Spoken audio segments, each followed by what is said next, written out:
Thank you all. It's a pleasure to be here, and I deeply appreciate, really, your perseverance and courage in coming out of a night like this. I got here thinking I'd see a sign on the door saying meeting postponed, or maybe a couple of dozen people. But it is good to be here. And while I thought that I would be arriving maybe a half an hour early and sitting around to make a couple of calls, I left Duquesne University, where I taught this afternoon, about 5 to 6 from the Duquesne garage there on Forbes Avenue, and just pulled up here less than 5 minutes ago. I was commenting to check that I've grown up here at Pittsburgh all my life, pretty much. Well, in Pittsburgh, first 7 years in McKees Rocks, but I can't think, and I've traveled a lot from all my days of government work and talking and speaking. I can't think of too many roads, if any others, in Pittsburgh that haven't changed in 70 years. I recall as a teenager, I grew up by Mercy Hospital block, Lower Hill District, and every now and then one of the older guys, there weren't too many cars around, but once in a while one of the older guys would get a car somehow, and we would drive out to South Park swimming pool. So I remember that road, that long haul of 51 and 88. And of course I've driven this route before on occasion, but I guess there's just no way that they can widen that road. 51, I was surprised. I moved along quickly, and I even did well through the Liberty tunnels and across the bridge, but 88 is murder. How many of you, put up your hands, how many of you came out 88 this evening?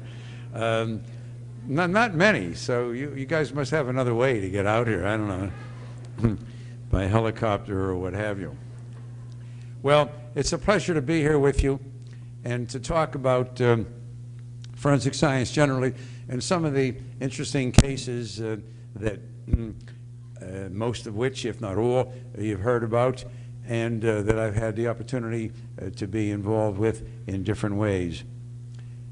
A couple of comments first about forensic science and forensic pathology and medical legal investigation. There is a common belief, I say this sometimes in a half facetious, half jocular fashion, but there's a lot of truth to it. I think in the minds of many people, perhaps the younger ones, that the concept of medical legal investigation and so on was born from the bosom of CSI television programs and maybe a couple of cases like OJ and JonBen. Forensic pathology, I love to say, especially to my medical brethren and colleagues, could I believe with all seriousness, argued as the oldest medical specialty. And when you think that medical specialties only came into being in the 30s and 40s here in the United States, so people were practicing in some specialties, but in terms of formal practice and so on, you know, relatively new, and it's burdened ever since. But think, when you had any of the ancient civilizations, Egypt and Israel and Mesopotamia and China, wherever, and there were, of course, the great civilizations of Rome and Greece. How did people handle a mysterious death? What did they do? Because they lived centuries and millennia ago, do you think that they were savages? Oh, they had civilizations that were fantastically advanced for their time. So I woke up in the morning and there was somebody dead. And maybe his head was bashed in and there was blood all around. There were systems of law, there were systems of justice, and there was medical input to the extent that they were aware of things medically, biologically. And so, for whatever reasons, in some societies, more because of the advanced civilization that was extant. In other societies, perhaps maybe more because of religious and fear and superstitious beliefs. But whatever it was, they would look into those cases. And who would be the kinds of people that would go there, that would be called to look at it? They would be people that today we would call forensic scientific investigators, homicide detectives, and so on. These are the people that would look and see what had happened. Was the body murdered there, or was it brought there? Was the body found in water dead, or did the body drown? Some of these questions, amazingly, exist today, that we still are confronted with. So then we see through the civilizations and through the centuries that pass, many references to things that we would call today, in the broad vernacular, CSI. We see references, the Babylonian Code, the Hammurabi Code, in religious tractates, in the Jewish Talmud, and so on, to things that would be questions that would be asked today. The Chinese in the 13th century put together a fantastic tome, translated into English, The Righting of Wrongs, in which they set forth various things for people to do who would be deputy coroners, forensic scientific investigators, etc., what to do when they got to the scene, what to look for, what to examine, what to analyze. Then we see a couple of centuries later in Rome, the great physician Zacchaeus, a physician to the Pope, put together a magnificent tome. I had the distinct honor, 1965, when I was there for an international medical legal seminar that we had organized with the Institute of Legal Medicine in Rome, to see the original book, Questiones di Medicina Legale, medical legal questions, in which Zacchaeus posed questions and then addressed them. And many of those things would be apt and appropriate and relevant today. And this is the way things evolve. Now, the coroner system, as we know it, developed in England. And how, what was it all about? Well, the king in those days was not the all-powerful, omnipotent, omniscient monarch that he came to be later on. The king was as powerful as he was militarily inclined to be. And they had province and control of one area and not of another, and here there were robber barons and earls and dukes, and so when properties came up for grabs following a big battle between two groups of knights or what have you, who would take over? When there was a major accident with a ship running aground on the shoals, or a carriage with 6 great steeds that ran over somebody, how would determinations be made? Who would get the control of the property, real and personal? And how would amends be made, maybe, to people who had been injured in some fashion?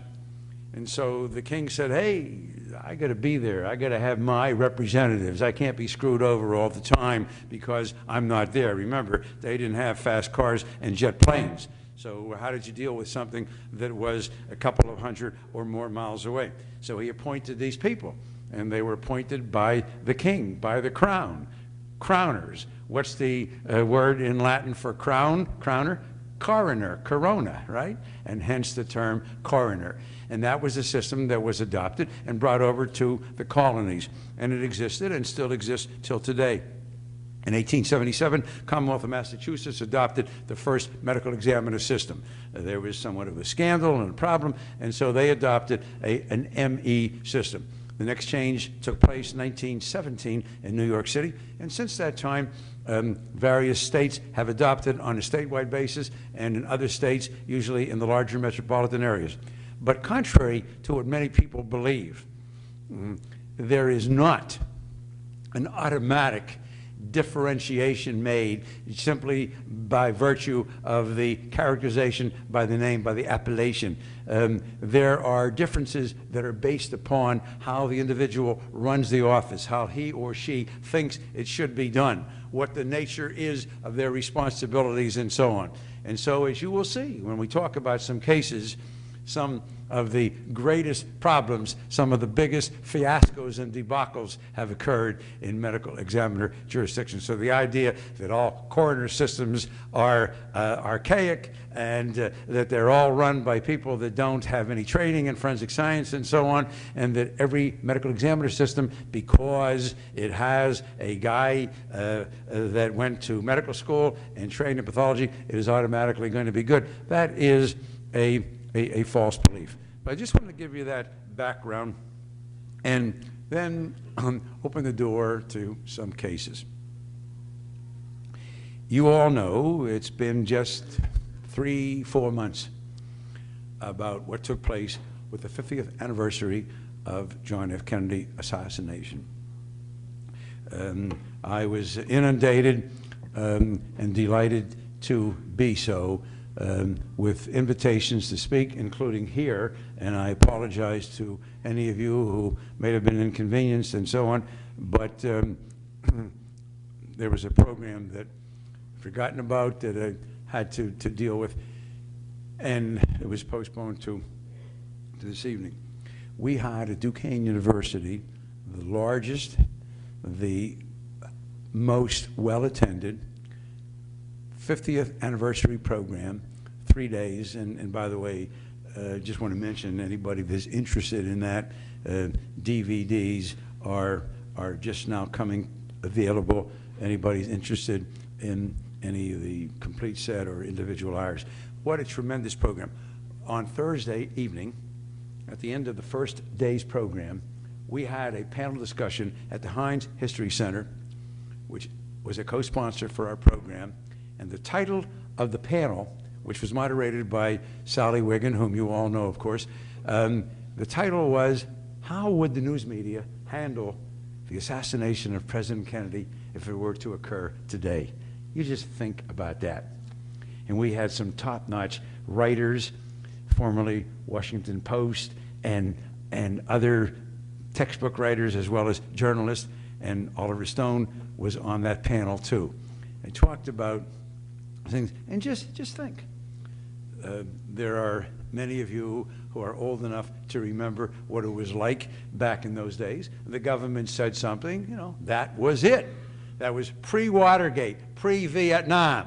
The government spoke, and, you know, we all fell in line. The government was not going to lie to us, right? Our government telling us lies.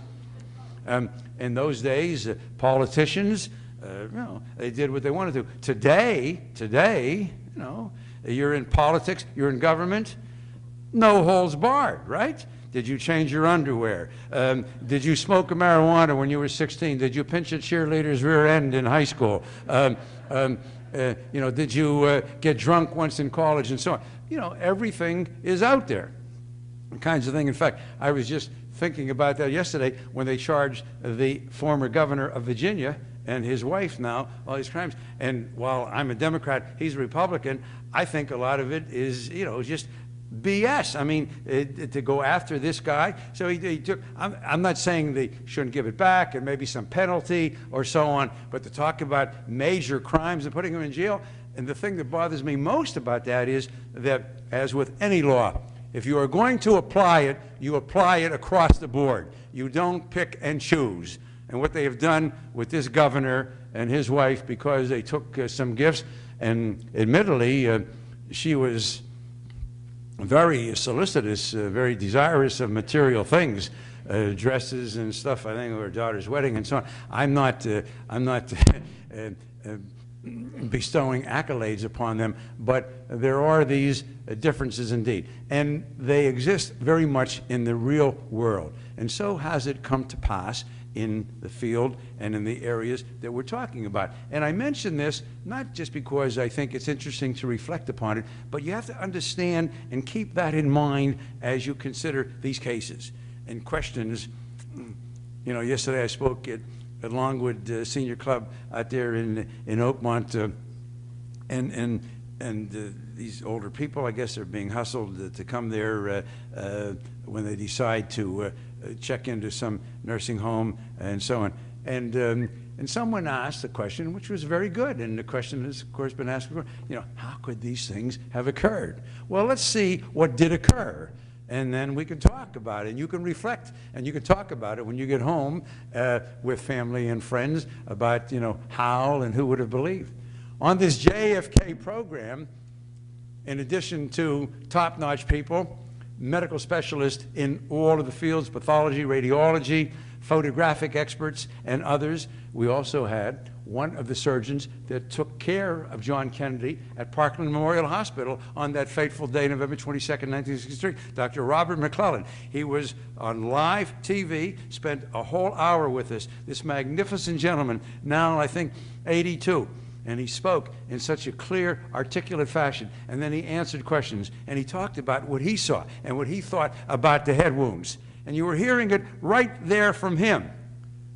And by the way, that should have been a major story, not because Duquesne University or a big program with 500 people and Oliver Stone and this and that, but because this is a surgeon that was a prominent man, professor, chairman of the department, who was telling you right then and there at our program live that there was no question that the shot that struck the president in the head came from the right front. And he described the wound. Still today, as was pointed out by others like Jefferson Morley, who was on our panel and our program, a former top journalist with the Washington Post, when he would raise questions, he's a somewhat younger guy, but I mean in later years, into the late 80s into the 90s, when he would raise questions and would want to write some things about JFK, the editors said, forget about it, no way. This is the Washington Post. Many years, decades later. So you got John F. Kennedy. We're not going to spend the whole night talking about that, but just to remind you, you got the president there in Dallas in 1963, prelude to his 1964 re-election campaign, and they're there at Dealey Plaza. It's a big, wonderful day. The crowd is ebullient, and he's being received in a very enthusiastic fashion, and the motorcade turns from Main Street onto Houston and then left onto Elm, and as the cars are proceeding down, 12:30 their time, 1:30 our time, shots ring out. President is struck, hands come up this way. Then you see John Connally, governor of Texas, sitting directly in front of the president. He is struck, and then the president is hit again. And you see on the Zapruder film that has been depicted on television that crimson burst as brain and blood and skull fragments explode into the air. They go to Parkland Hospital, and they try to work on him, do everything they can, but it's to no avail, obviously, and he's pronounced dead at 1 o'clock. The body is quite illegally taken away from the medical examiner who was there to claim jurisdiction. I knew him. He was a board-certified forensic pathologist, Earl Rose, who would have done a good job. But they pushed him aside. There were physical threats, hands on guns, the FBI with a lot of profanity even, and so on. And they took the body of the president, and they flew to Washington, D.C., and the autopsy was done that evening at Bethel Naval Hospital. Now, unlike some cases where you don't know what happened, like O.J. and JonBen as two good examples, we had no problem here. We knew what happened, and we knew when it happened. So the passage of time in and of itself was of no moment. But I want you to know, and I bet you, except for the people who have studied the case, not that it's a secret, not that I'm going to tell you something breaching some confidence, but I want you to know, for those of you, and maybe you're a representative, minuscule component of the overall American public, which has shown repeatedly, poll after poll, that 70 to 85% of the American public does not accept the sole assassin, Lee Harvey Oswald theory, does not accept the Warren Commission report. But if we have 15, 20% representatives of that minority group here who believe the Warren Commission report still to this day, I want you to know what you are beginning with. What you are beginning with, if you believe that is, and what you must know what your burden is, that the pathologists who were called upon to do this autopsy, now this is a complicated case. You got multiple gunshot wounds of the president, of John Connally. You have to determine angle, sequence, trajectory. You have to correlate the wounds between the two men. This is there have been a trio of top-notch forensic pathologists present. They would have had a hell of a time.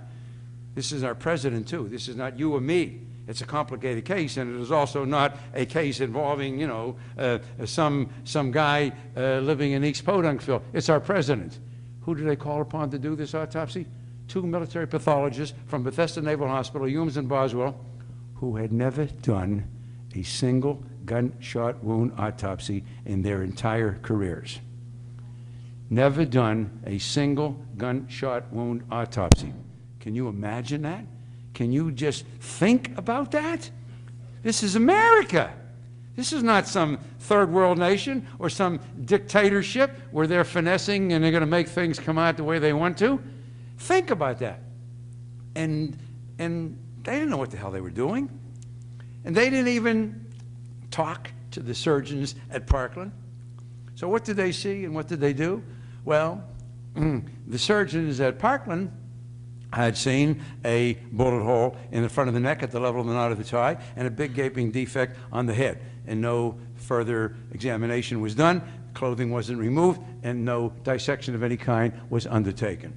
And that's understandable under the circumstances. So now, let's go 8 hours later to Bethesda Naval Hospital. What did they see and do? They saw a big defect on the right side of the head, and they claimed that they were able to put together some pieces of bone and find a separate hole lower down at the base of the skull on the right side, which they then said was a wound of entrance, and that the bullet had moved tangentially forward, blowing out skull, and that was the head wound. Then they undressed the president, and they found a hole 5.5, 6 inches below the level of the crest of the shoulder. They probed with their fingers, felt nothing. Probed with instruments, felt nothing. Took x-rays, saw nothing. Did the autopsy, removed the lungs, and found nothing. Now, I just want you to close your eyes and think. You're a military pathologist. You're doing an autopsy on the President of the United States. As we came to learn later on, there were 30-plus people in that autopsy room, in and out, including 4-star admirals and generals. And you've got a bullet hole, and you can't find a bullet.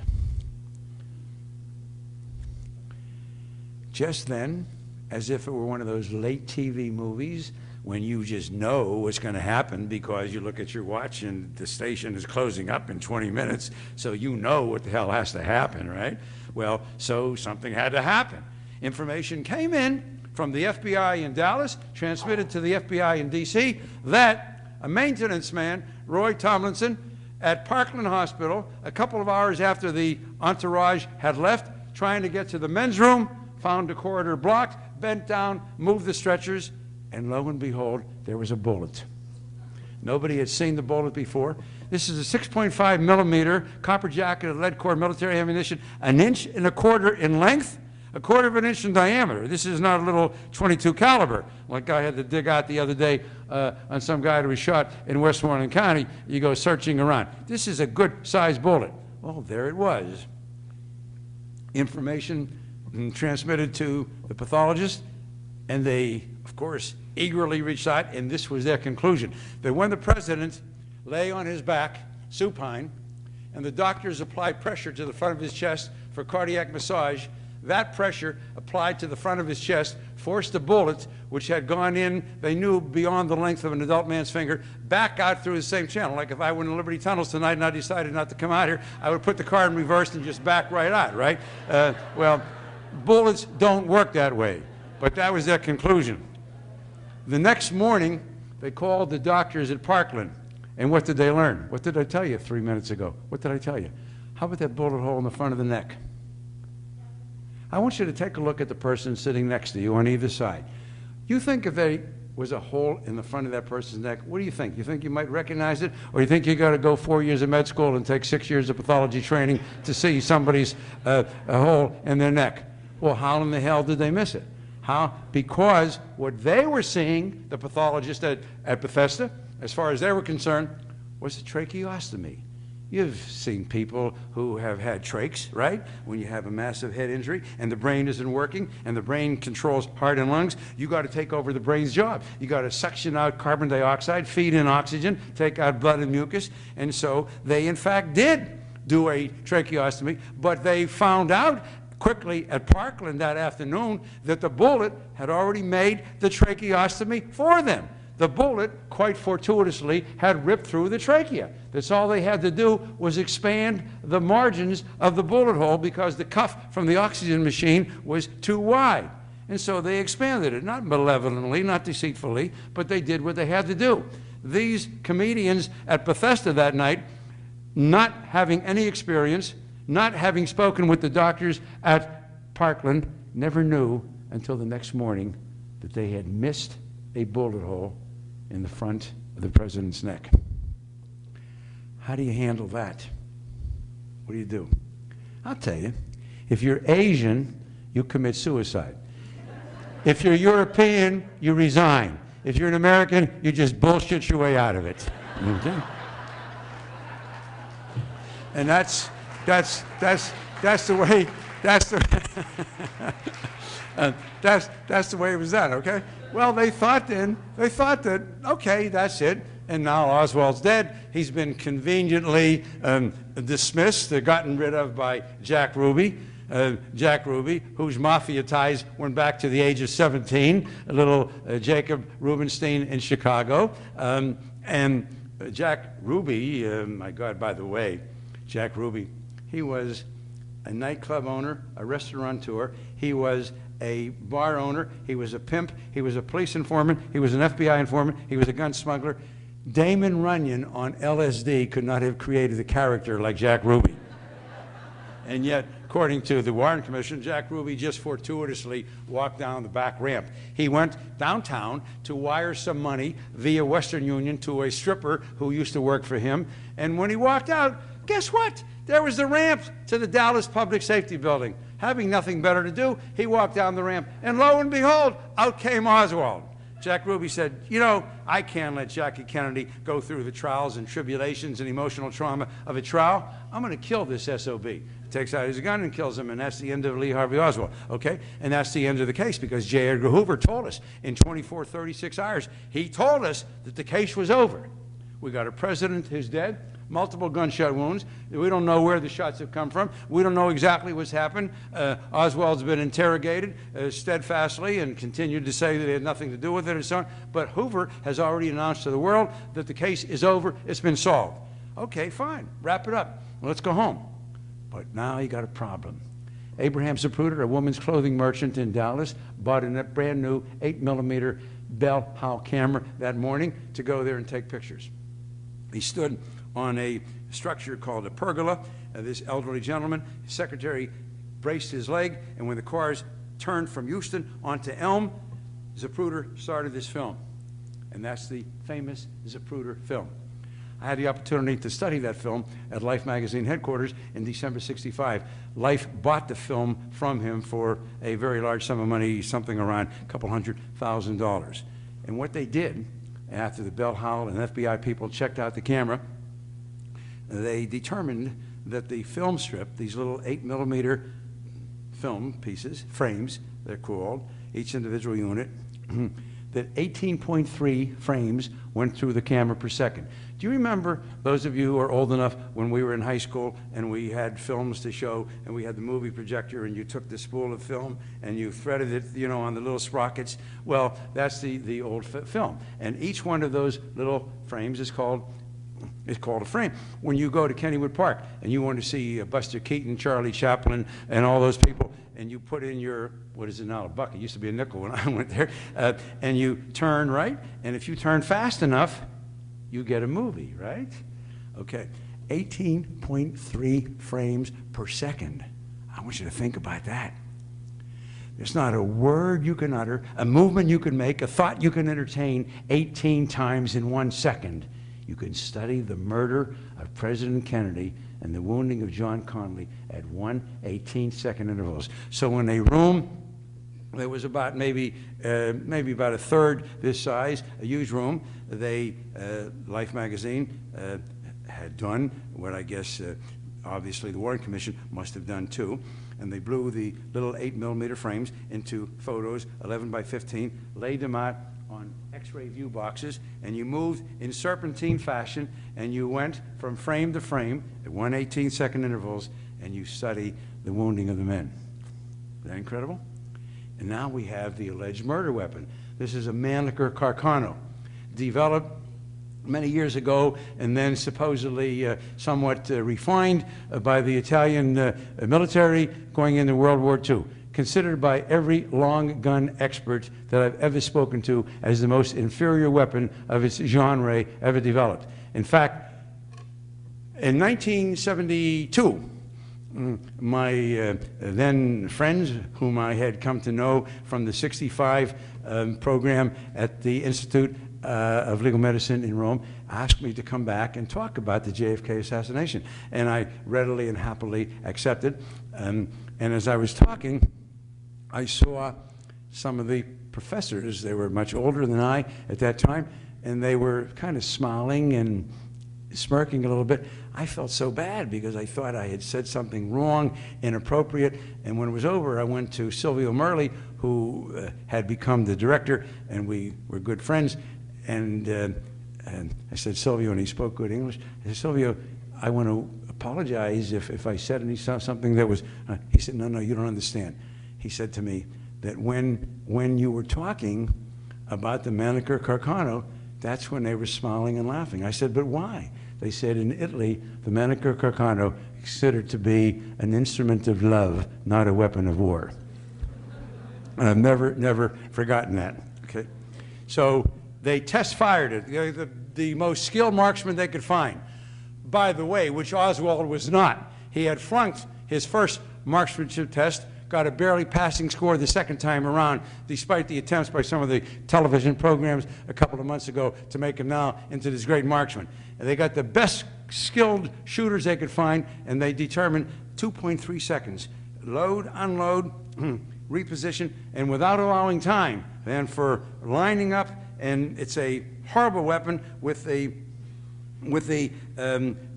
optic setup coming out from the side. You got to read about that weapon, okay? So 2.3 seconds without thinking about accuracy and so on. Well, now back to the Zapruder film. Now they had a problem, a real problem, because the Zapruder film shows that John Kennedy is struck, and then Connally is hit 1.5 seconds after Kennedy is hit the first time. That's before the head wound. That's the wound, you know, when you see him in the Zapruder film and his hands come up to his mouth and throat. 1.5 seconds. But how can that be? It can't be. It can't be, because it takes the best guys in the world 2.3 seconds. How? And that is what gave birth to the single bullet theory, which was the brilliant invention of somebody whom you all recall, Arlen Specter. Arlen Specter at that time was junior legal counsel for the Warren Commission. And he came up with the idea. They were confronted with that problem, how to resolve it. They got to give Arlen Specter credit for coming up with an idea, as cockamamie as it was. The single bullet theory is the sine qua non of the Warren Commission report. I want you to understand, this is not, you know, she might be pregnant, maybe she's pregnant, she was pregnant. You know, you're pregnant, you're not pregnant, okay? You have a single bullet theory, and then you can argue, and there's still many reasons by the dozens why the Warren Commission report is absurd and totally fallacious, but at least from that point on, if you can account for all those wounds, leaving out the head wounds, on Kennedy and Connally, under the single bullet theory, you can proceed to argue that one guy maybe shot that bullet. And if you don't have a single bullet theory, then you've got two shooters. And the single bullet theory is absolutely, absolutely impossible. I'm going to... Can you come up here for a moment?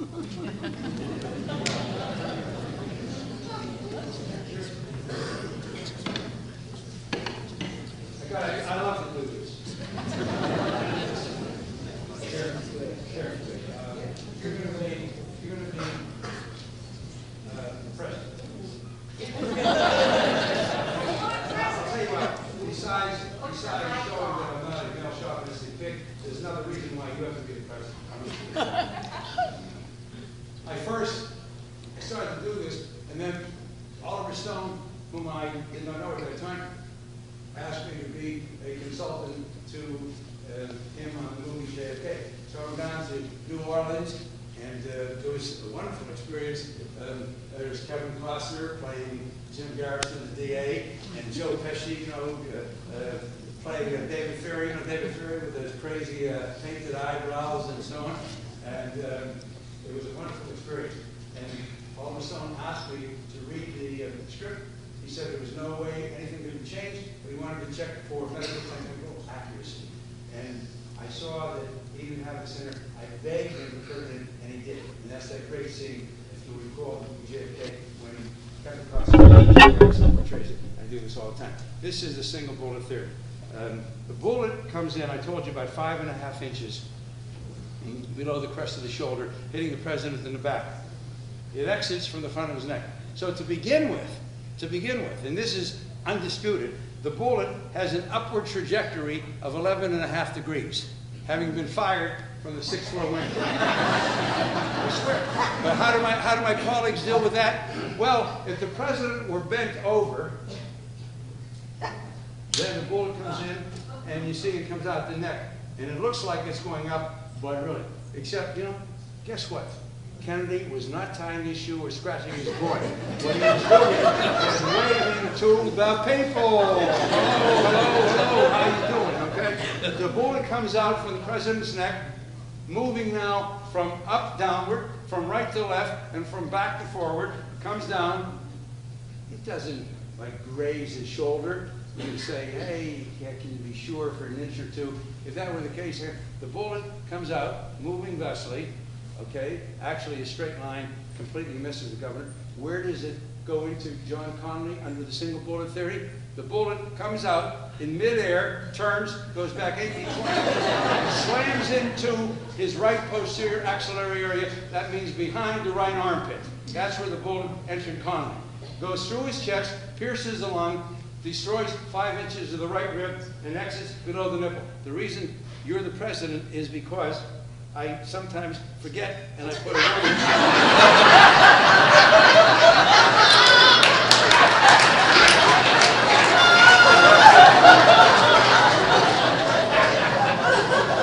The bullet emerges below nipple, and you see it on this Zapruder film. John Connally has this Texas Stetson hat, and he's holding it right here. Look over there, Governor, say hello to the crowd. He's waving, all right? The bullet comes out below the level of the nipple. You see it on the clear on the diagram on the autopsy board, comes out, and as it's coming out, it hooks back up and around, slams into the back of his right wrist, which is at this level, breaks distal end of the radius, one of 2 bones from the elbow of the wrist, exits from the front of the wrist, moves downward at a 45-degree angle after a 23-degree angle from the chest, goes into his left thigh. So, to recapitulate with the single bullet, the hero, Commission Exhibit 399, okay, on the night of the autopsy, where is that stretcher bullet from? From Kennedy's back, right? The next day, when they learned about the hole in the neck, where's the stretcher bullet from? The bullet went through 7 inches of soft tissue, saw the starch white collar, got scared to death, and plopped in the front. 5 months later, in March, April of '64, when they're putting together the Warren Commission report, the bullet has been revitalized, rejuvenated, and the bullet now has come through Connally's neck, Connally's chest, Connally's wrist, and the Connally side, and the bullet found by the maintenance man at Parkland Hospital as of March, April of '64, that stretcher bullet is from Connally's left thigh. You like that? How about a hand for the president?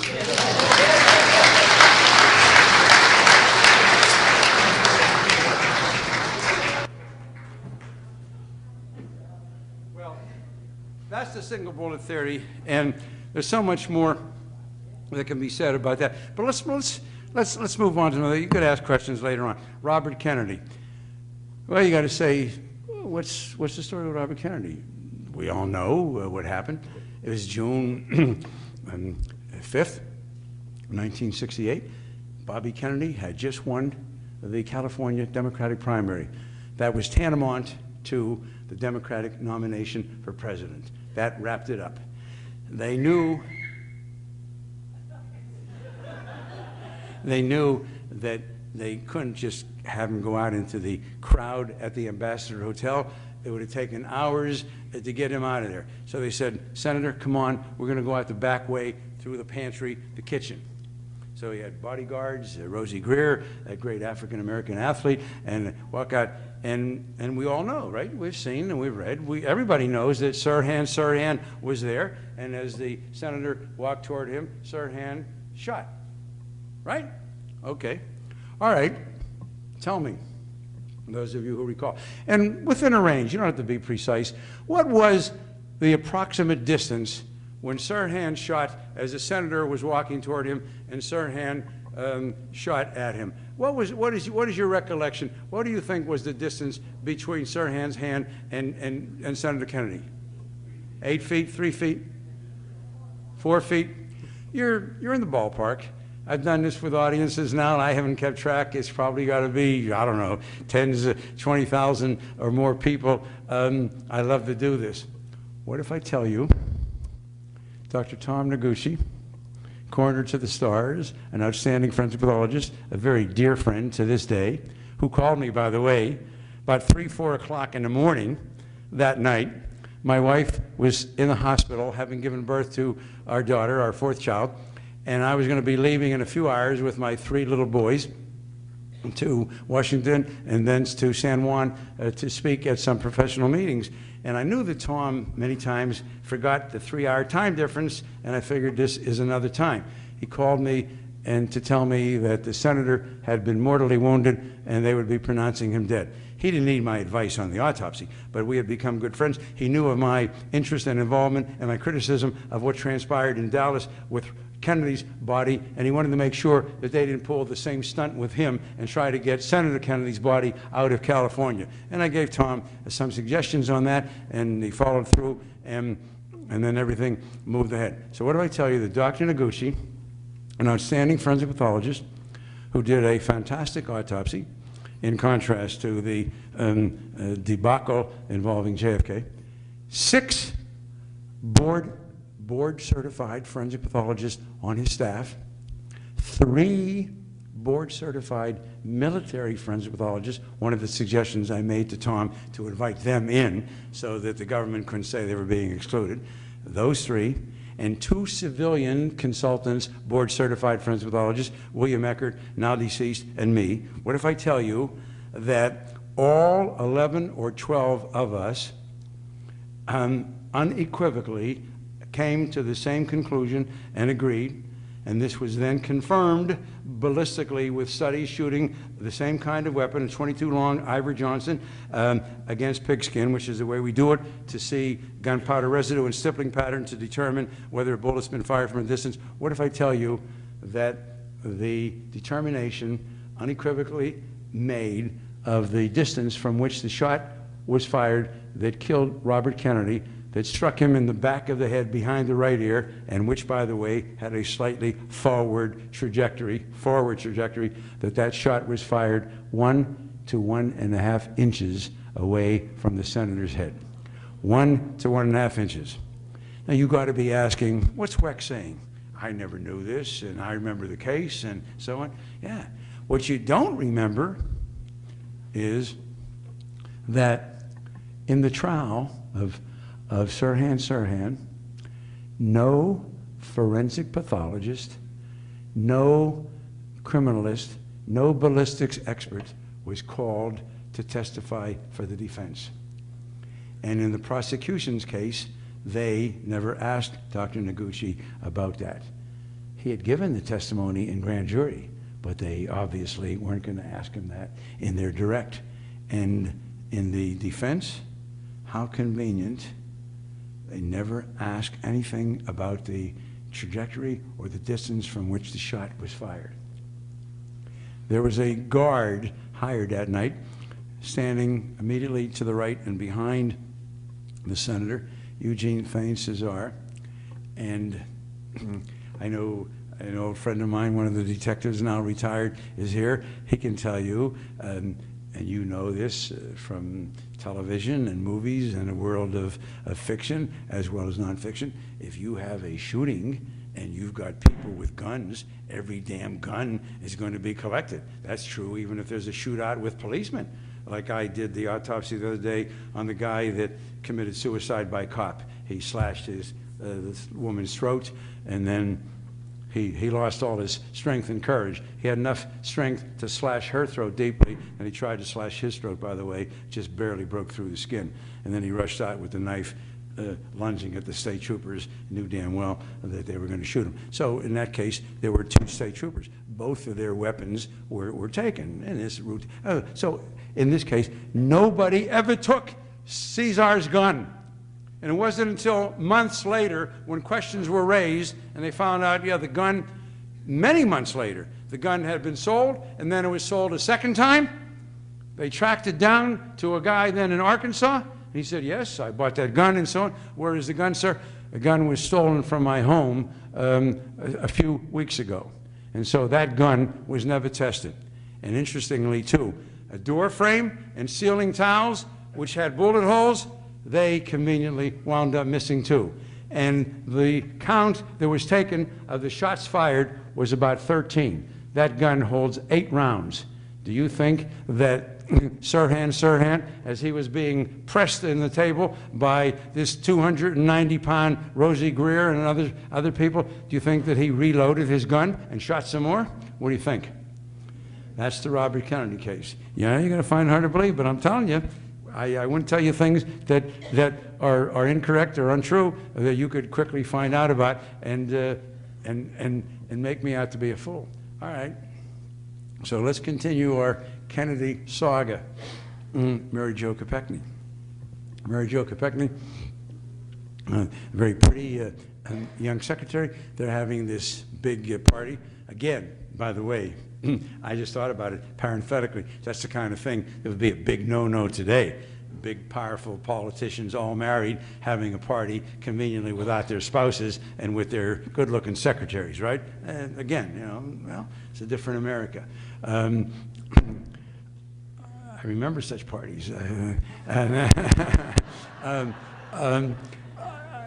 least I like to pretend that I do. So the senator leaves with Mary Jo. And the next thing is that in the morning, the following day, a car is found submerged in Poca Pond at Chappaquiddick. And in the car is the body of a young woman. Standing on the shore is a deputy medical examiner, fancy title, MD, in Massachusetts. What did I tell you earlier? The first state to adopt the medical examiner system, 1877.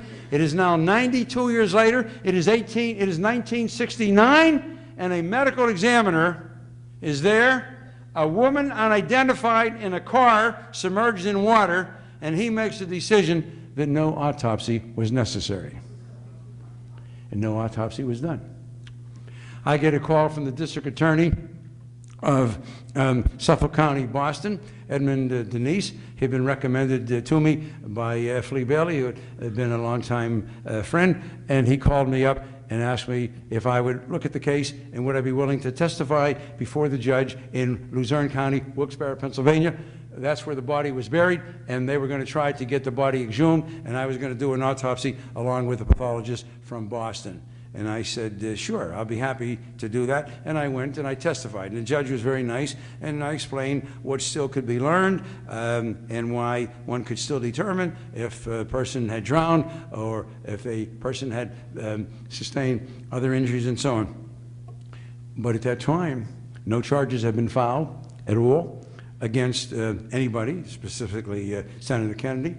The family was violently opposed to exhumation, violently opposed. And I recently talked with the attorney who represented them. I was speaking in that county about a year and a half ago at a bar association meeting I had been invited to speak at, and he told me the family, they didn't want to get into that. They didn't want to, what if she were pregnant? They were not schooled medically. Will they get into a talk about whether she was a virgin or not? So anyway, they didn't want the autopsy. And so the judge, while I was disappointed, understandably, I agreed. I mean, intellectually, legally, there was no basis for him to order an exhumation. The family doesn't want it. No charges of a criminal nature have been filed against anybody, and so no autopsy was ever done. And so just look at these 3 Kennedy cases, by the way. You've got JFK with one of the worst autopsies I've ever seen, even if it involved just a plain person, one of the worst, most inadequate autopsies. Then you got Robert Kennedy with the most complete detailed autopsy ever performed, but the details are not set forth in the trial. And then you got Mary Jo Kopechne, no autopsy. Fascinating to think about, isn't it? And Martin Luther King, we just celebrated his birthday. Another example of how the government worked in those days. Martin Luther King, he's in Memphis to support the sanitation workers who are on strike. And he's there, and he's staying at the Lorraine Motel, okay? So the story is James Earl Ray killed him. And I want you to know about James Earl Ray.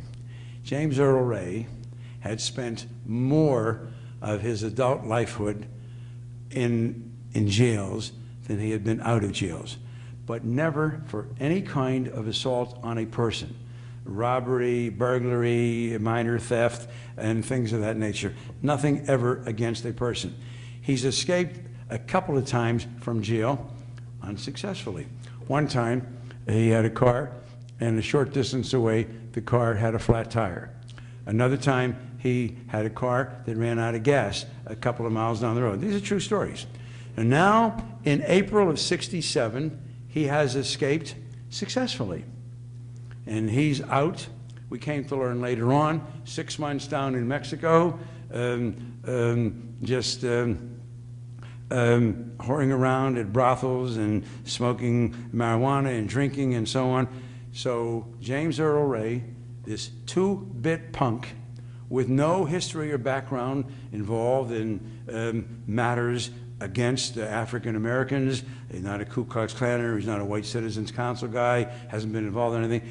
James Earl Ray wakes up one morning and he says, you know, I can't live a day longer until that damn Martin Luther King is dead and gone. So he knows then that King is in Memphis. He comes to know that. He comes to know that King is staying at the Lorraine Motel. And he further comes to know that if he rents a room at a rooming house, which is directly across a little street, Mulberry Street, and goes up to the second floor, walks down to the end of the corridor, closes the commode on the community john, opens up the transom window, and looks out, he will be facing the balcony of the Lorraine Motel. Now, is there anybody here who could not have figured that out too, right? Right? He shoots King, this is the government's version. He shoots Dr. King, and as he's leaving the rooming house, he says, you know, this isn't right. How in the hell is anybody ever going to think of James Earl Ray as being the assassin of Dr. King? It's not fair, it's not right, and so on. I want a little bit of credit eventually. I got to give them a clue. You know what? I'll leave the gun. I'll leave the gun. I got the Mustang, but why? Why should I bother throwing a gun into the back of the Mustang and throwing it into a river somewhere? I'll leave it. And that'll give me a head start. They'll check the fingerprints. They'll eventually find out that it's me, but I'll be long gone. So this punk hoodlum, if he can even be called a hoodlum, makes his way from Memphis, Tennessee into Canada. He's got papers that would make Sean Connery playing 007 green with envy. He's got passports and cards.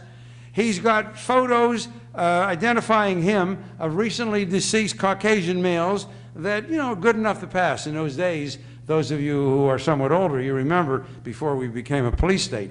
I mean, you could walk around and, you know, nobody, you have an ID, who the hell knows you? You look like that person, close enough, whatever. Who cared, okay? He's got money. He buys himself an airplane ticket to England. He's in England. And 65 days have elapsed. He's gone to Lisbon, Portugal. He's coming back to England. 65 days later, he's arrested. And he's taken down to trial. Now they're getting ready for trial. And guess what?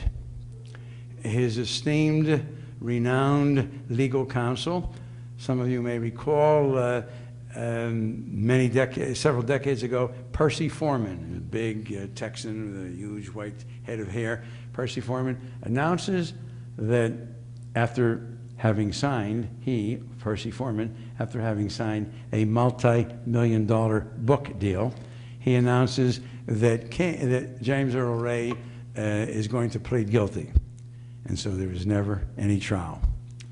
and all of the medical forensic scientific evidence which came into play subsequently, including the trajectory of the shot to show that it could not have come from the second floor, that it came from a thicket of bushes from down below, determining the angle and the damage to his chin and neck and cervical vertebral column.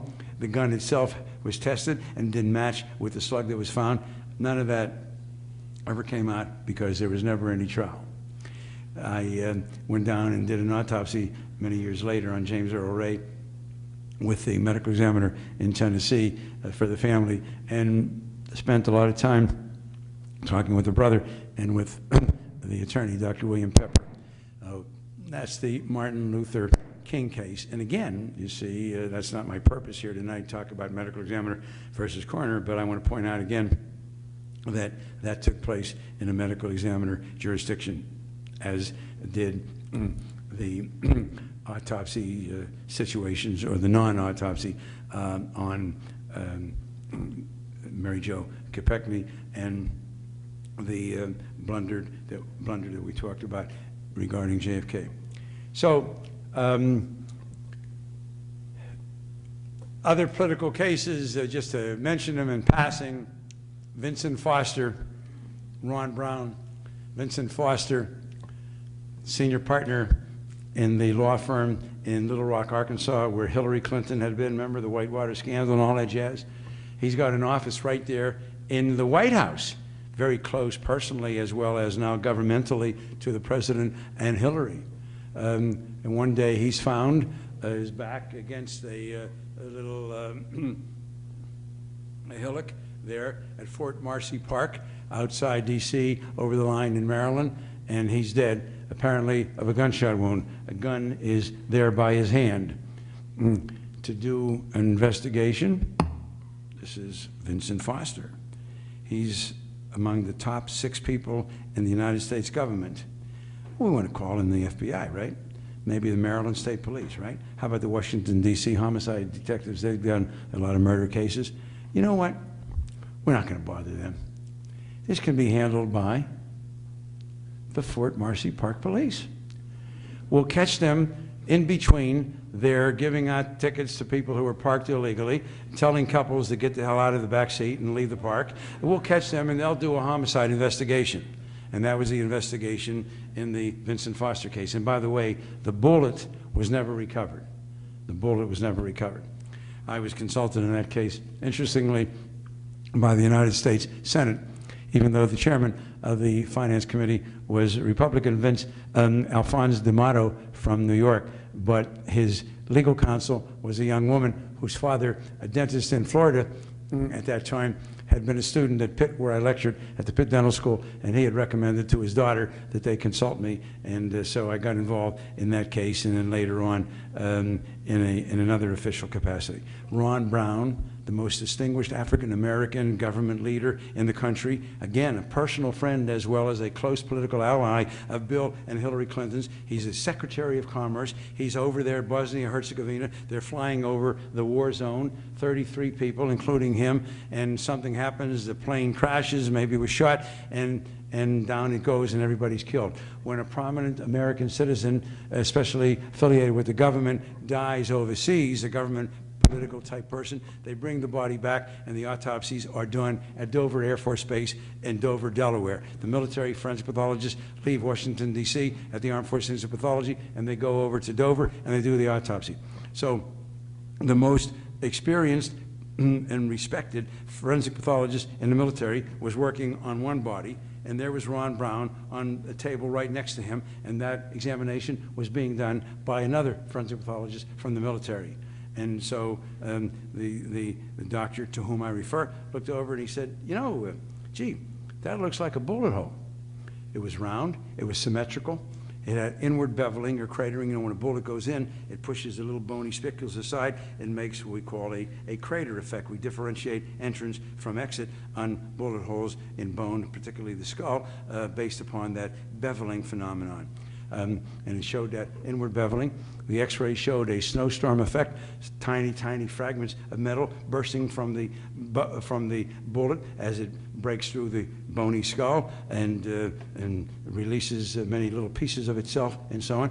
And that was highly suggestive of and consistent with a gunshot wound. And no autopsy was done. This pathologist continued to raise questions about it. They moved him out of forensic pathology and transferred him into gynecological pathology. He continued to raise questions. They put him under house arrest. And finally, after 14 years, he said, screw it, and he just walked away and retired from the military. And that's the Ron Brown case. You see the way things can be handled. Let me just mention, and I'll wrap it up and let you ask some questions. JonBen Ramsey and O.J. Simpson.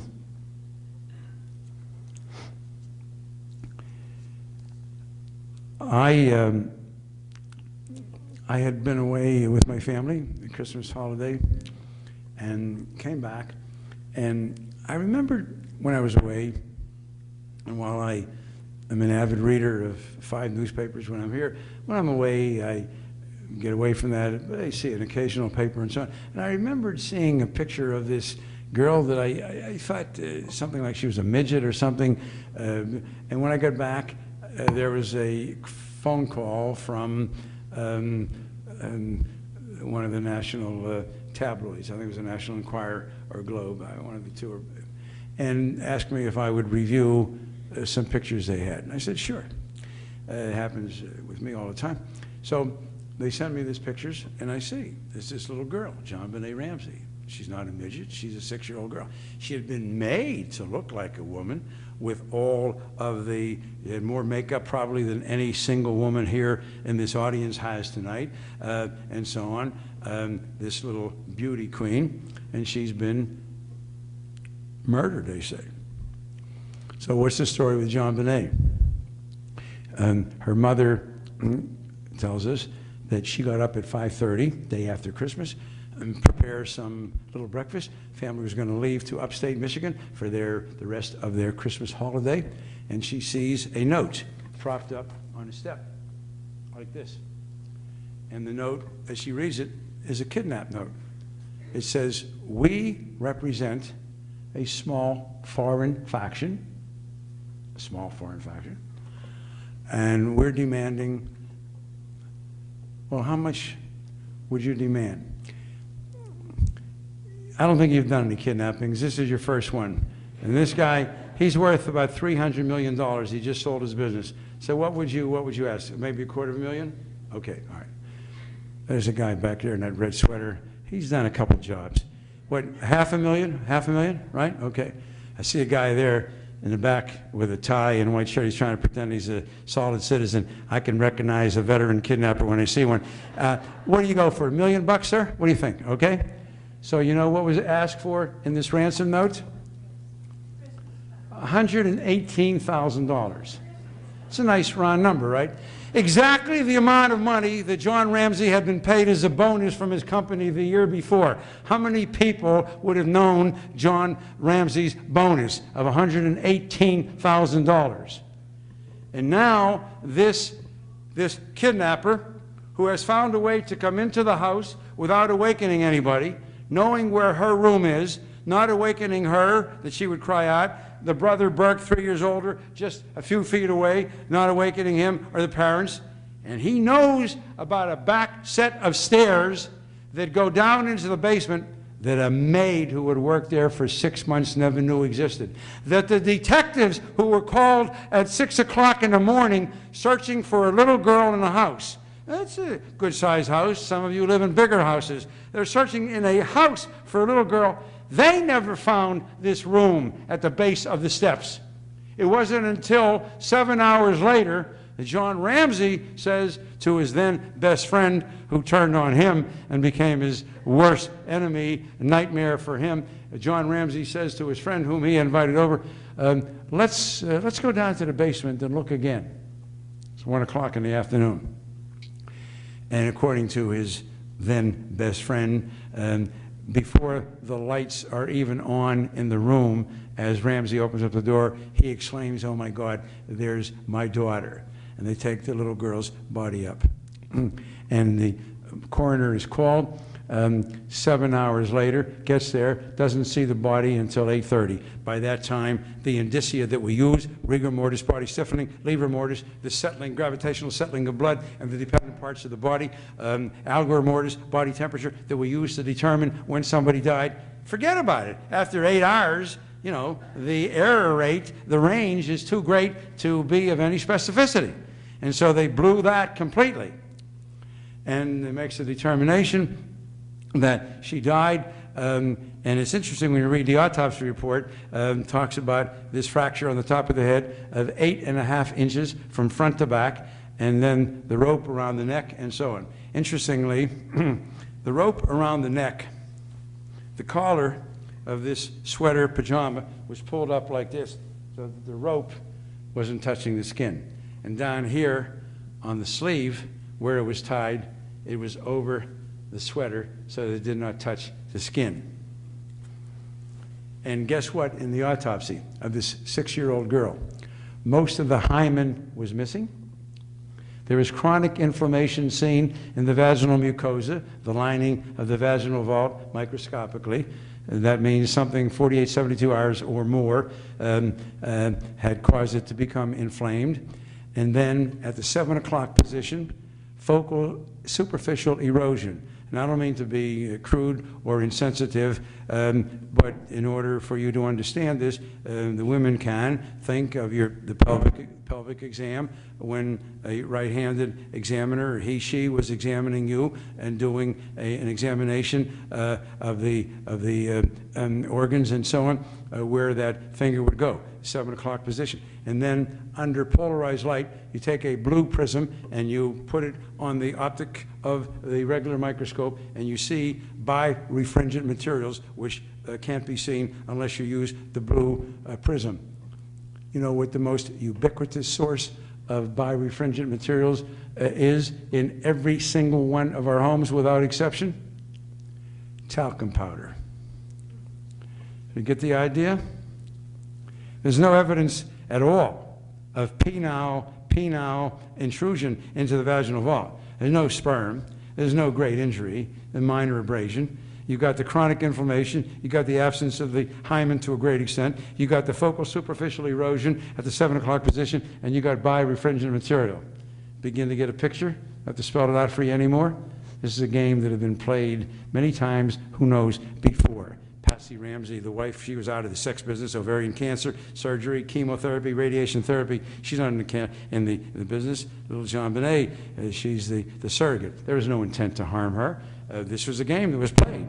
The binding phenomenon, not that little girl got any pleasure from it, but the vicarious thrill, a well-known phenomenon in sex games, that binding. In fact, I just saw the TV program. We don't watch much TV. I'm reminded, but I heard about this great program with Matthew McConaughey and Woody Harrelson called True Detectives. I don't know if you've seen it. It's really delightful, very fascinating. And there's this one scene where he, cheating on his wife, Harrelson, she handcuffs him to the bedpost, and then they go on from there. So binding is a well-known phenomenon.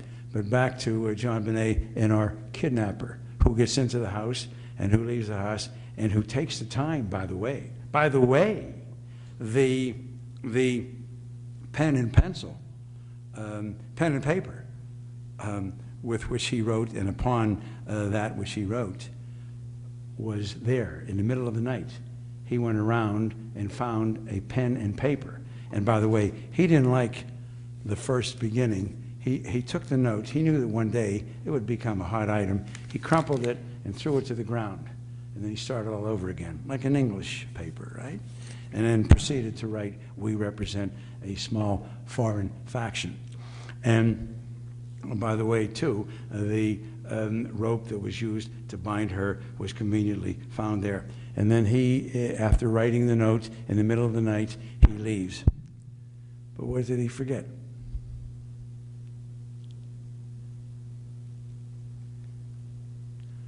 how's about the body of the girl that you just kidnapped? You took all this time. You had the incredible chutzpah to break into this house. You knew where to find this girl. You took your time in finding everything to kill her, and you decided that after you had that pleasurable, perverted sexual activity, you would also make it a profitable evening and get some money. Well, how's about picking up a 45-pound body and throwing it into the woods or down a sewer, and maybe you get a chance to get some money? This guy, with all of that incredible courage and patience, does all of that and then walks out of the house, leaving the body. You like that? How do you like that story? So there's anybody here who believes there was an intruder. The next time you all invite me to Bethel Park and I have my own hair, not a wig, and it comes down to my shoulders, that's when they will have found the intruder who killed JonBen Ramsey. And let me wrap it up with O.J.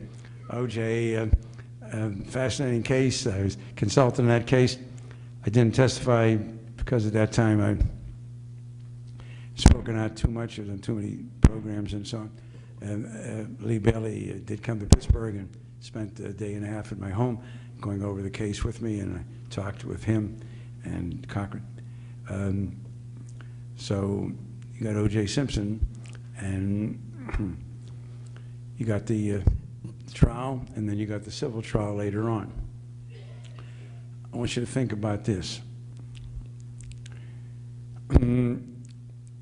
His wife sustained 17 wounds, including major vessels. You know what happens when a major vessel is perforated? You know where the blood goes? I mean feet. Ron Goldman, the waiter who happened to be there, he sustained 22 wounds, also involving major vessels. Okay? Is that a hell of a lot of blood? Tell me, where did the blood go? Where's the clothing? Where's the weapon? Do you think that every possible corridor between the death scene and O.J.'s estate was not searched 1,000 times with dogs and everybody on their hands and knees? Do you think there was an inch of ground that was not looked for? Do you think there was a sewer that was not looked for? Blood. One drop of blood found on the sock. Interestingly, the chief detective, Van Adder, stated that for the first time ever in his career of more than 30 years, he had been given the blood that had been drawn from O.J. by a technician and logged in and measured at 8 cc's. And instead of turning it in, as he would always do, for the first time ever, he carried it around in his shirt pocket for several hours and didn't turn it in until the afternoon. And when he turned it in, there was 6.5 cc's.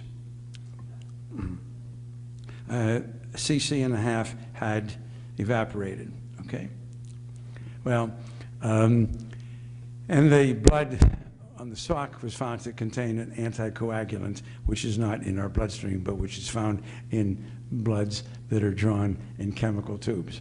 Well, I will tell you that Dr. Michael Bodden, Dr. Henry Lee, my colleagues, we all came to the same conclusion, separately and independently, all came to the same conclusion, that most probably, and I really don't know in the sense that I know I'm here talking to you folks, but I would be willing to bet that O.J. was there with a second person.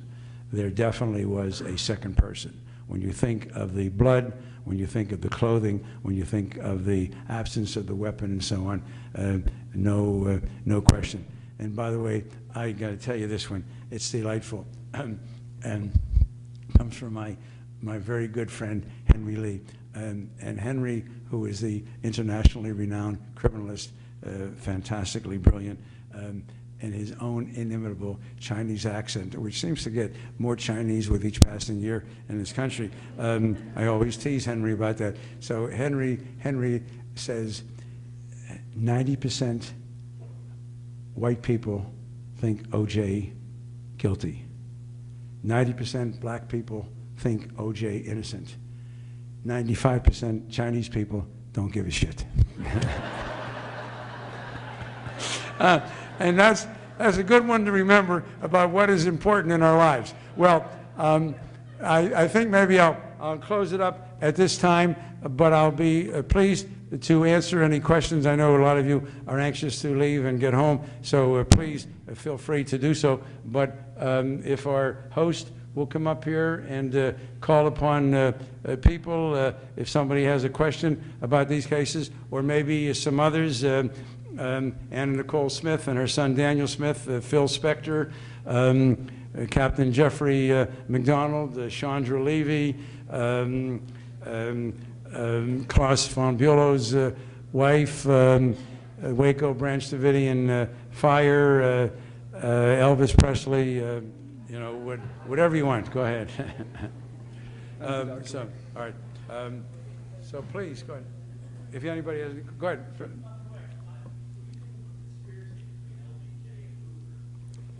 What do I think about a conspiracy between Hoover and LBJ? An excellent question, and one that is asked very often, usually in the singular. In fact, just yesterday at Longwood, somebody asked me, there's a book on that regarding LBJ. While I am an outspoken critic of the Warren Commission, as you all know and you've heard this evening, and while there's no question at all about the incredible cover-up engineered by Hoover, which Johnson went along with at the time, although in later years Johnson stated, he told people that he did not believe the Warren Commission, and two of his good, close friends, Southern politicians on the Warren Commission, Senator Richard Russell from Georgia and Congressman Hale Boggs from Louisiana, they never believed it, and they didn't even want to sign on, and then with great reluctance, they finally did so. I don't believe, and I can't tell you that I have evidence to prove it. I just don't believe that either of them was involved in the actual plan to kill Kennedy.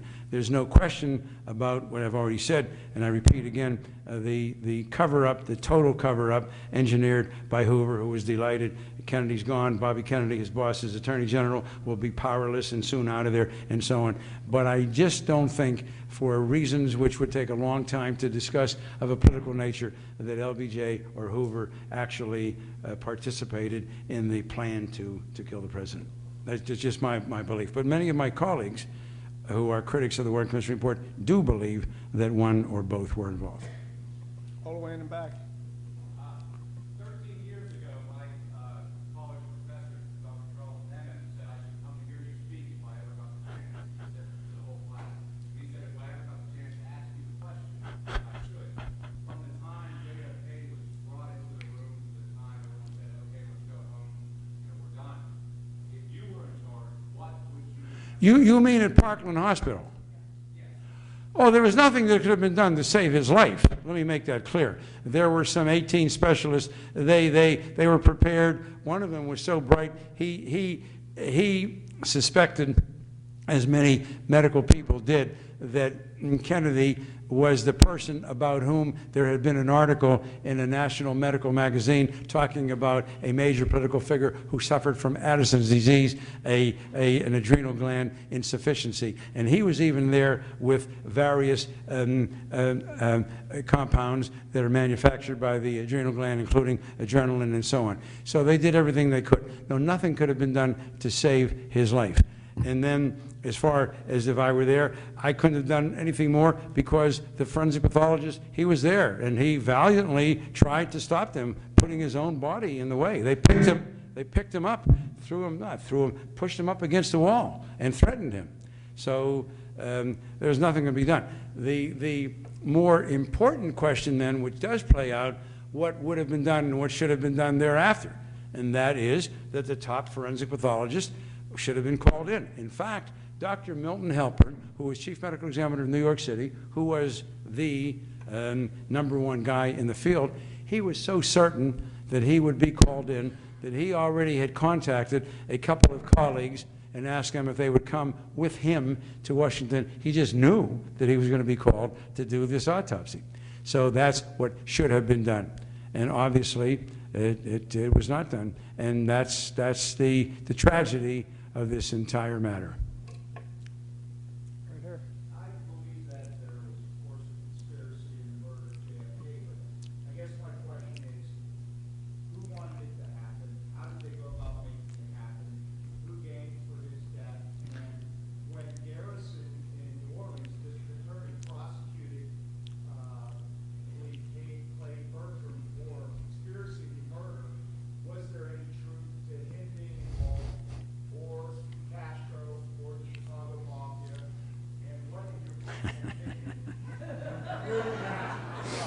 Okay.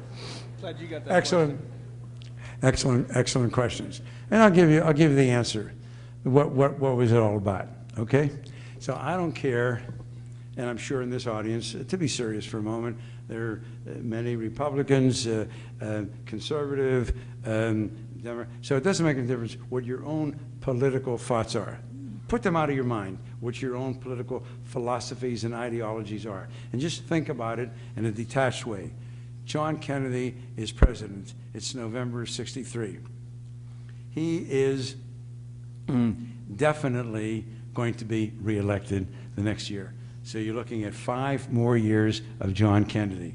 You got Bobby Kennedy in the wings, and that is very likely another 8 years. So you're looking at 13 years of what? Of this liberal ideology. Kennedy is already talking about withdrawing from Vietnam. He's already talking about working out things with Russia. He and Khrushchev are beginning to hit it off. He is really pissed about the Bay of Pigs debacle, of which he was not fully apprised of the CIA and the military having lied to him. He has just learned about the CIA's involvement in overthrowing governments, the Shah of Iran, Mossadegh, who followed him, Arbenz in Guatemala, Allende in Chile, the attempts to assassinate Castro with exploding cigars. He's made it clear that he's unhappy. And there is a documented scene in the White House Oval Room with top advisors when he's getting all this information and he is just letting it go, and he takes a document, I don't know what it was, tears it up into pieces, throws it into the air, and says, "This is what I intend to do to the CIA." Okay? So what was it all about? You have your feelings about what the United States government should be. I don't mean you personally, I'm just talking about you, generically, them, their feelings. These are the kinds of super patriots. When the Star-Spangled Banner is played, they hear something more than we regular American citizens do. When you pledge allegiance, they hear it with a fervor that just is beyond our ken.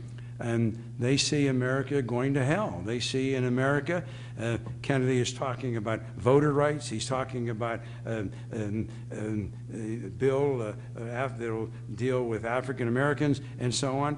He's going to be there for 5 more years. You got his money, his power, his charisma, his following, his groups that together you're not going to be able to do anything with. You got traditional Democrats, you got African Americans, you got Jews, you got labor unions, and so on. What are you going to do? What are you going to do? You're going to sit back? You know what? What the hell? We'll be good sports. Wait till we come up in the 9th inning. Wait till the 3rd period of the hockey game. Wait till the 2nd half of the basketball game. You're going to sit back for 13 years and see America go to hell? 13 years is a lifetime in the political evolution of a country. There is no way in the world you can deal with John Kennedy or Robert Kennedy other than their physical elimination. That is what it was all about. It was what would be called in every other country of the world and labeled, except in America. It was the overthrow of the government. It was coup d'etat in America. That's what the assassination of President Kennedy was, coup d'etat in America. Right there. Yeah, hi, Doctor. I'm reading some of your books, and I heard you lecture way back when you come to Ted Wynn's class. Oh, Ted Wynn. Oh, Professor Ted Wynn, what a wonderful person, died far too early, yeah.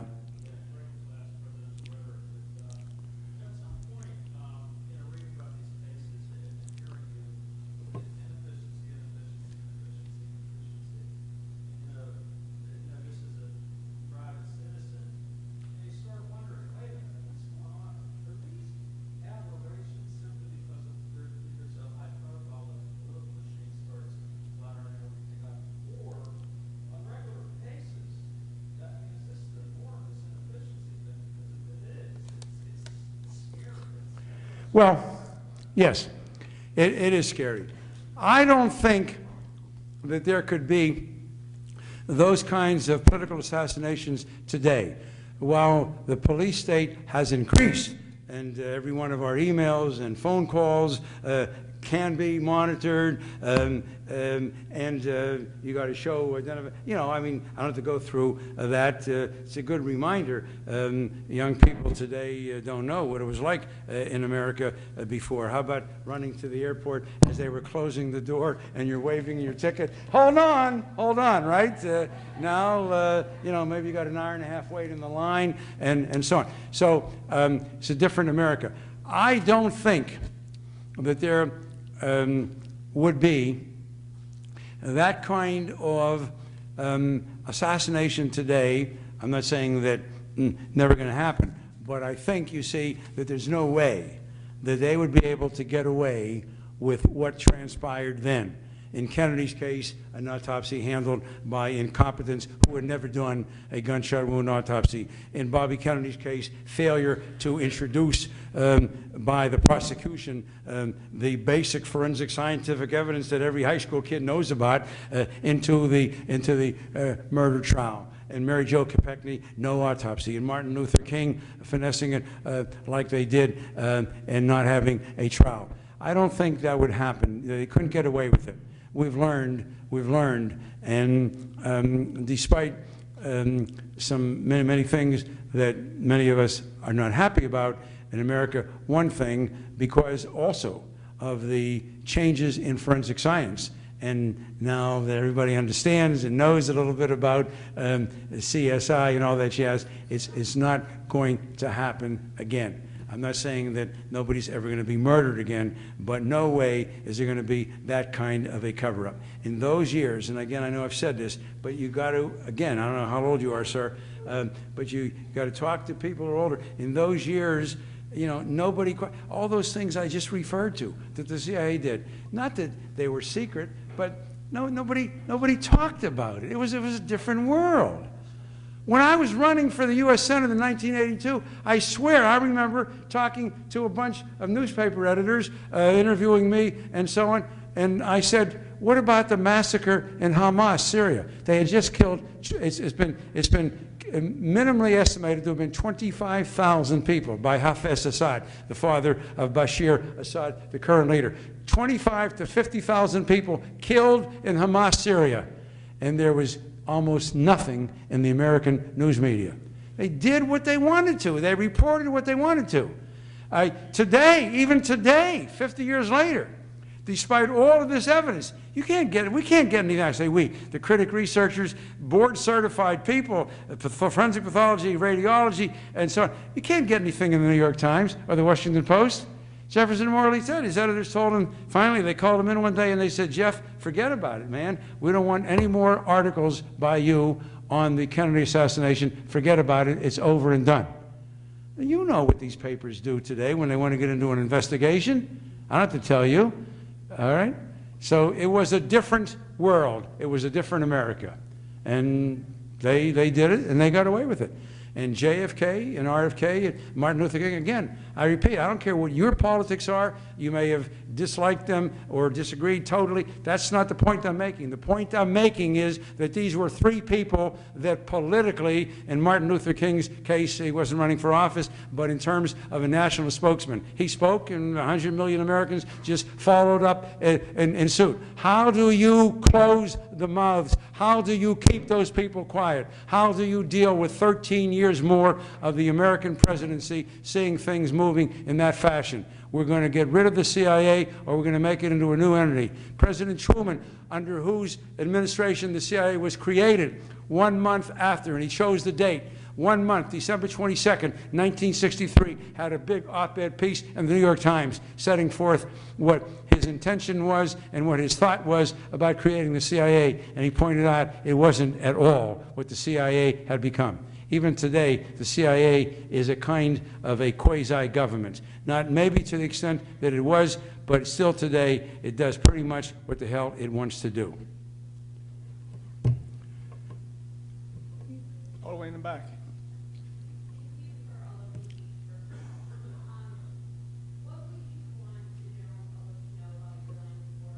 About what?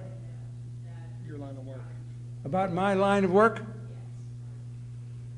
I'm not, well, I think people know what I do. I've done 7 autopsies this week in 4 days.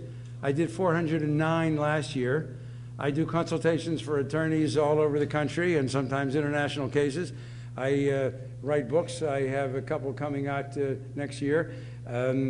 I do a lot of things in teaching at Carlow and Duquesne University, where we've established forensic scientific programs.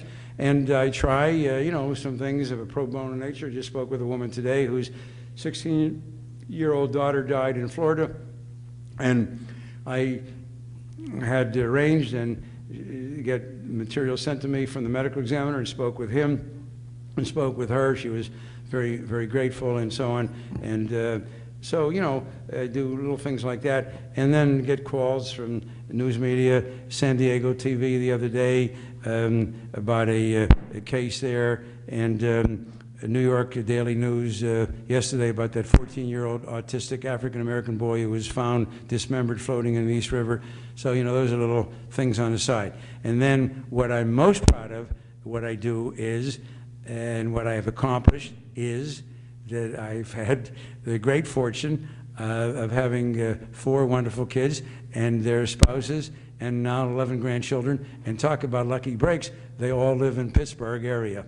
In fact, I got teed off when one of them had the audacity to move to Fox Chapel. I said, I'm going to reconsider the will, baby, you know.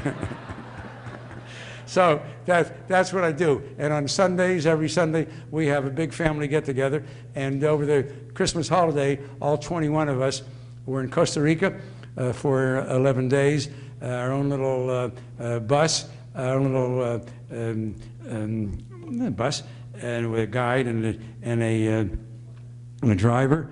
And it's a wonderful country to visit, by the way, and very educational for the kids and so on. So these are the kinds of things. So a little bit here and a little bit there. I came here from my class at Duquesne. This morning I did an autopsy. Then I met with an assistant district attorney from Westmoreland County on a homicide case I'm going to be testifying in. I talked with a bunch of attorneys on different cases, wrote a couple of reports, and so that's what I do. Right there.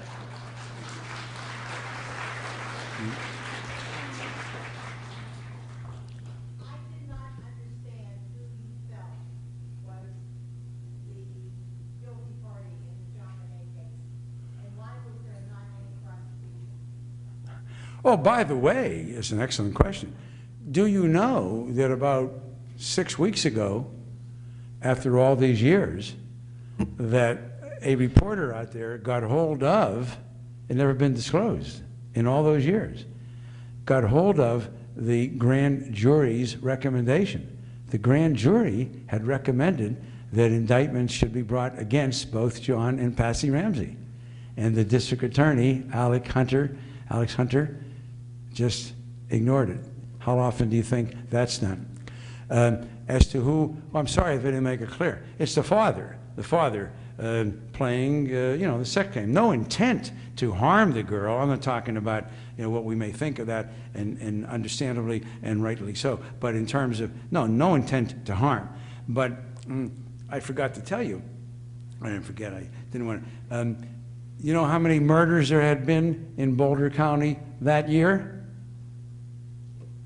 1. The year before? 1. They had no experience. Alex Hunter, and I'm not the most prosecutorially biased forensic pathologist by any means. I do a lot of work while I do all the cases for 4 coroners and DAs and testify for them in my private consultations. Obviously, most are going to come from defense attorneys. So I'm not prosecutorially biased, but I do believe that you're going to be a district attorney, then you got to proceed and you got to pursue and prosecute where you should. You know what Alex Hunter's record as district attorney was in plea bargaining in cases that never went to trial? 98.5%. He was, he had no more business being a prosecutor attorney than I have being a ballet dancer, and that's what happened. No, it was John Ramsey, and see what happens is when you tie something around somebody's neck, unpredictably. There may be pressure applied for whatever reason, person twists or turns or whatever, so on. Pressure. You have the vagus nerve. There are 12 cranial nerves that emanate from the brain. And the 10th one is called the vagus, right and left. It comes on from inside the neck and enters into the chest cavity and sends fibers to the heart and lungs. As you're sitting here, were you thinking about, gee, I got to tell my lungs to breathe, I got to tell my heart to beat? The brain did it for you. When the brain, when the vagus nerve specifically is irritated, then it may lead to a slowing of the heart, bradycardia, and that bradycardia can lead to cardiac arrhythmia, and the next thing you know, you've got cardiorespiratory arrest. And this is what happened, I'm sure. I forgot to tell you, I did mention the fracture of the skull. What do you think if somebody came up and whacked any one of us on the head and produced a fracture, the top of the skull? And let me tell you before you answer that the part of the brain that keeps us alive is located back here. It's the vital centers, where the respiratory and cardiac centers. So when you have an injury up here, you don't die right away. You die when the brain swells. The brain has no room to go. You know, one of my sons is a neurosurgeon. What they do in these cases many times is they'll actually saw a piece of bone away. They remove a part of the calvarium to let the brain expand. It's necessary. And they'll deal with repairing it later, because the brain is in a closed cranial vault. And when it swells, then the pressure, the brain is like a thick liquid.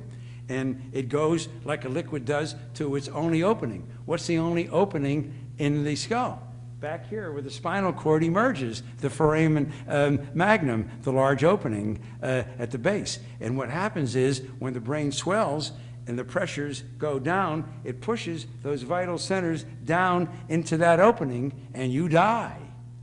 Okay? So now you got this fracture and you got a person who's breathing and so on and bleeding, right? And the heart is beating and so on.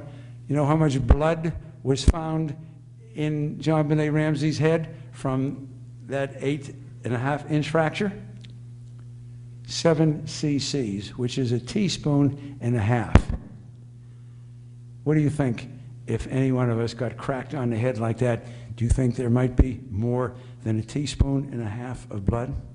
She was already dead. That blow was inflicted to make it appear that she had been assaulted by this brutal killer. She was already dead from the rope around the neck that produced cardiac arrest. Right there. Going back to your profession, you're they open to like attorneys, people who are involved with that particular case, do they watch those? Well, it's a good question. First of all, we have students at Carlo. We established a program there in 2002. My dear friend, Sister Grace Ann Geibel, who was then president, and she established a program in 2002. And the students there learn to do autopsies. That's not the end point. We encourage them to go on to do graduate work in different fields. But you should see these young ladies and how good they become and how much they enjoy this work. And then we have the state troopers and other police officers attend some of the cases and so on.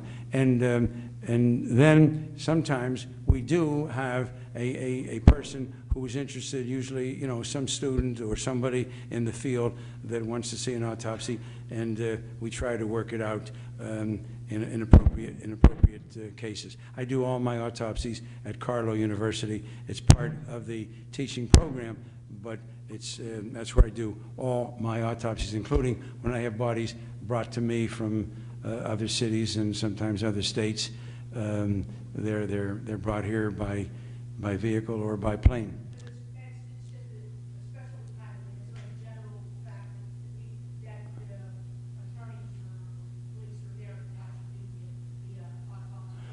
Well, I'm not sure. Attorneys, about the 409 cases that I did last year, about 39, let's say, were private, done for families concerned about Alzheimer's, concerned about medical malpractice or so on, or, our attorneys for one reason or another, mesothelioma, asbestosis cases, and 370 roughly were for coroners, DAs from Armstrong, Greene, Fayette, and Westmoreland.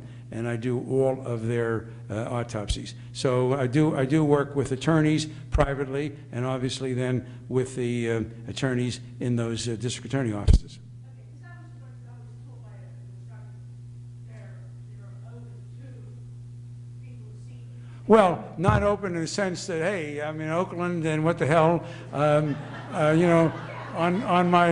my way to the original for a hot dog, I'll drop in and see an autopsy. But if you're really interested, give me a call and let me know, and we'll see what can be worked out. Okay? Right there. Marilyn Monroe, murder or suicide? Well, you've stated it succinctly: murder or suicide, or accident. Marilyn Monroe, fascinating case, and I've been consulted on that case many times, including by Norman Mailer, who came to Pittsburgh and stayed in my home for a weekend talking about working on his book, which he subsequently wrote. And I've done some TV program. In fact, one is supposed to be coming out. Is an extensive interview. Marilyn Monroe, this is another example of how things can be deliberately screwed up, obfuscated, and so on.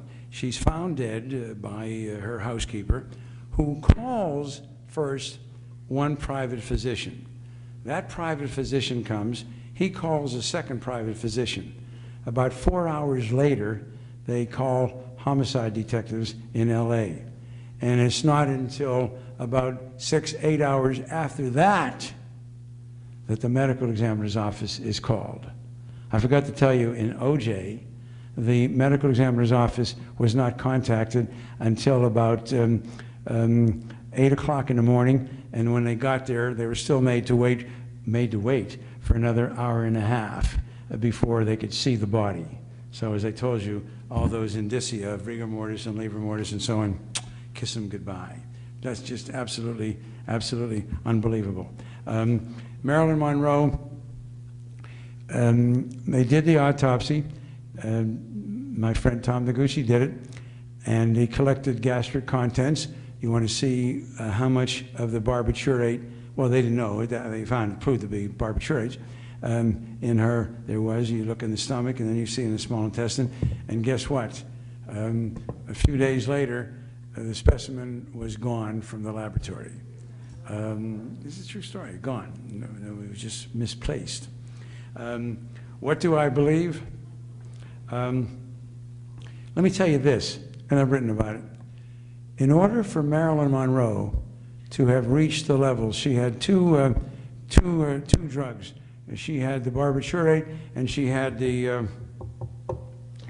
oh hell, it's an antidepressant that was involved with Anna Nicole Smith too, and Daniel Smith. I'll think of it.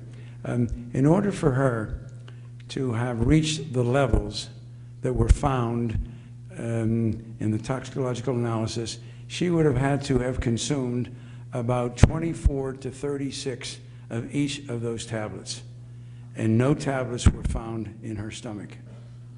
No residue was found grossly in her stomach, that which could be observed. Some people have talked about that somebody could have given her an enema or so on. I think, no, not from an enema, but I think there's a strong scientific argument to be made in order to get those levels that could only have been achieved by intravenous injection to get levels of that magnitude. Because swallowing that number of pills and not having any residue in the stomach. Very interesting case.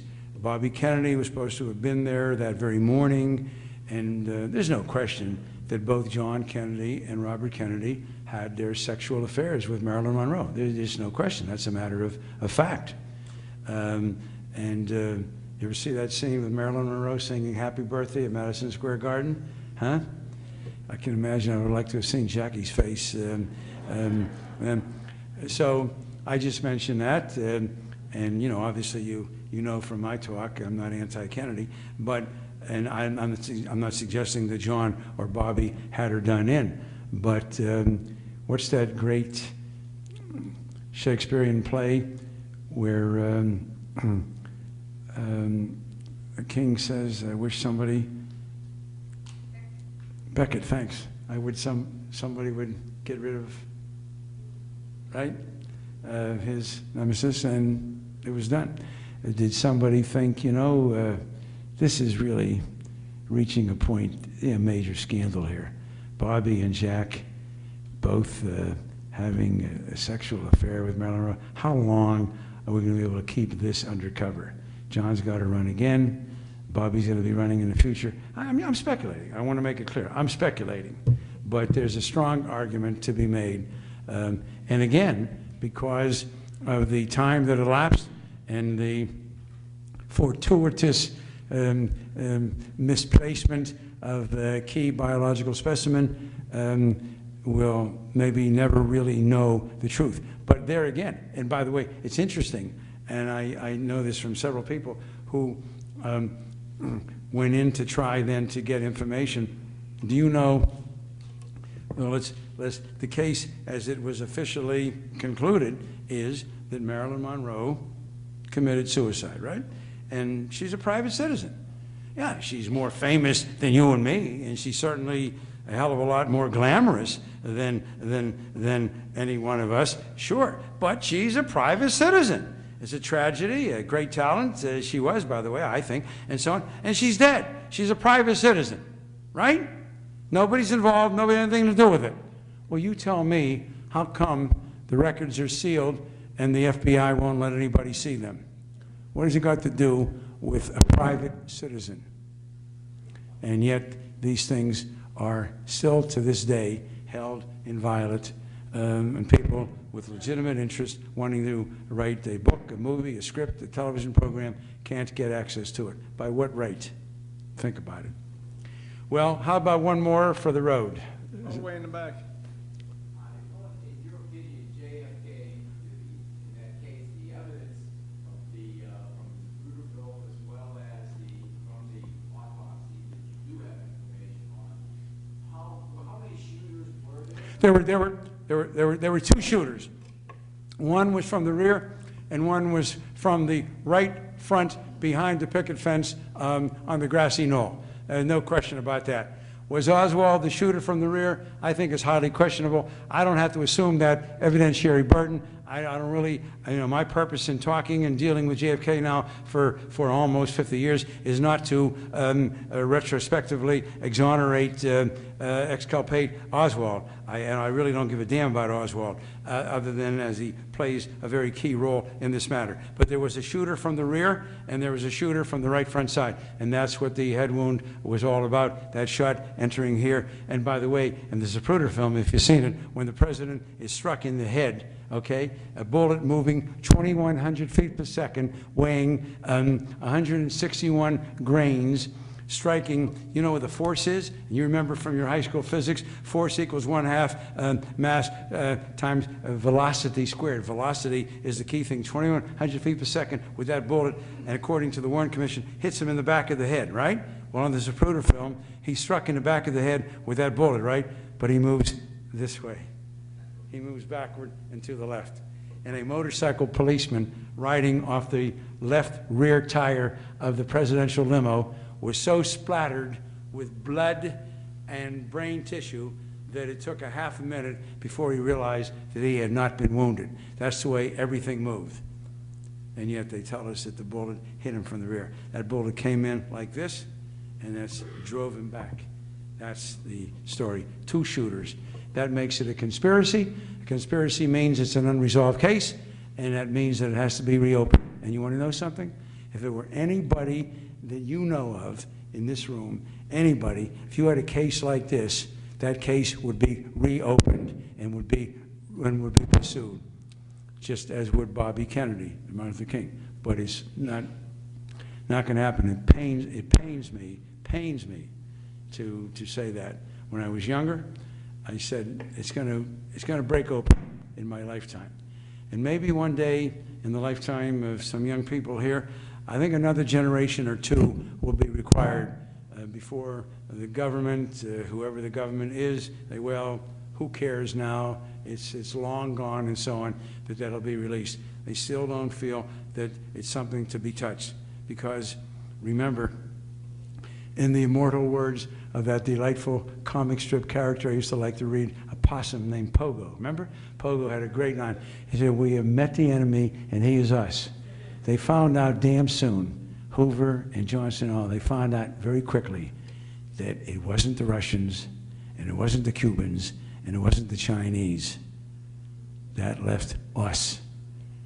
And that was too hot to handle then, and it's considered to be too hot to handle today, even though 75% of the American public rejects the official version. But what are you going to do about it?